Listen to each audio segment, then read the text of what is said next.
Spirit Lake at its core is a family gathering space. It is a place for congregation. It is a place for celebration. It is a place for being whole. And we are really creating the canvas for that to happen.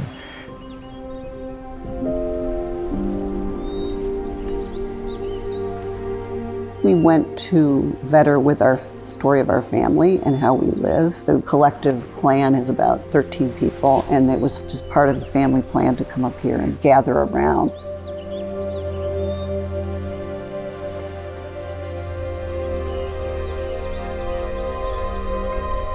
Process that we go through to make sure that we're capturing what our clients are looking for, it's a lot of work. We're really trying to capture sometimes more than just the programmatic, I want 3 bedrooms and 2 bathrooms. We're trying to focus on what excites them and what are those qualities. And it's, again, these qualities without a name.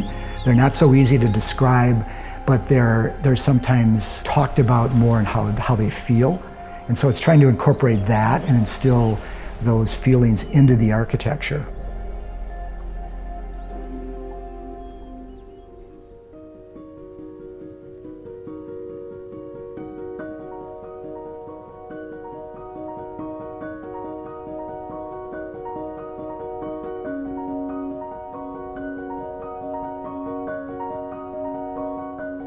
We started working with our client just under 20 years ago, and it started really as conceptualizing their entire property through a master plan that could be built on and organically grown year after year. To really sit back and look at the piece of land we had and how should we use that. We really wanted to be thoughtful about it, this idea of 7 generations ahead. Don't do something that you'll regret 3 generations away.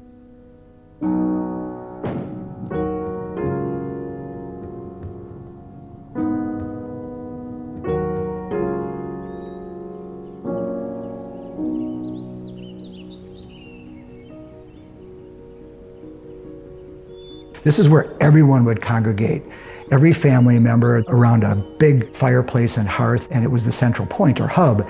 And then off that, the other component is really some guest bedrooms.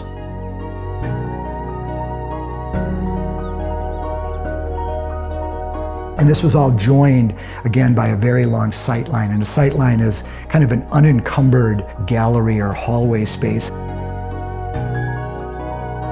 As they have to navigate the building and walk through to get to different pieces of the building, they're constantly reminded of nature, and there's a reward at the end of that sightline of a beautiful view of their property that sometimes is not focused on the lake. So it's looking at all these, again, inherent qualities that are there and trying to weave them into the architecture.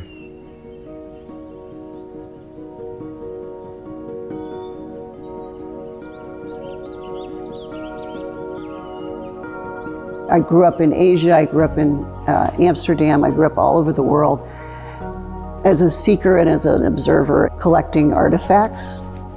I mean, I have a really terrible addiction to artifact collection, but it's also just part of my observation and my memory. Having accumulated all those things, you get to an age where you have a lot of stuff and memories, but you're having to cut back and curate down. The idea of editing away at this stage in life, editing it down to its purest form, that's where I am, and this space is about that.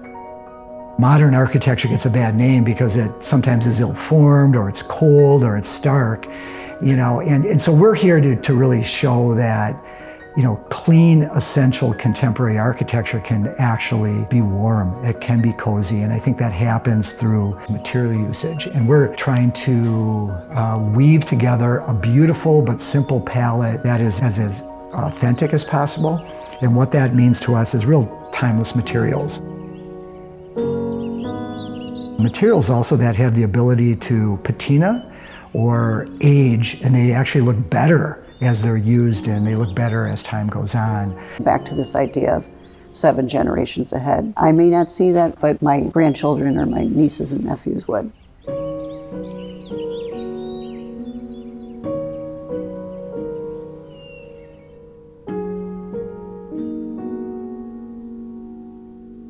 come back up here and you open that front door, and this physical space, you literally feel your body just relax. I attribute it to the space itself and to the importance of architecture and what that does to you on a cellular level. You can't always articulate it, but you feel it.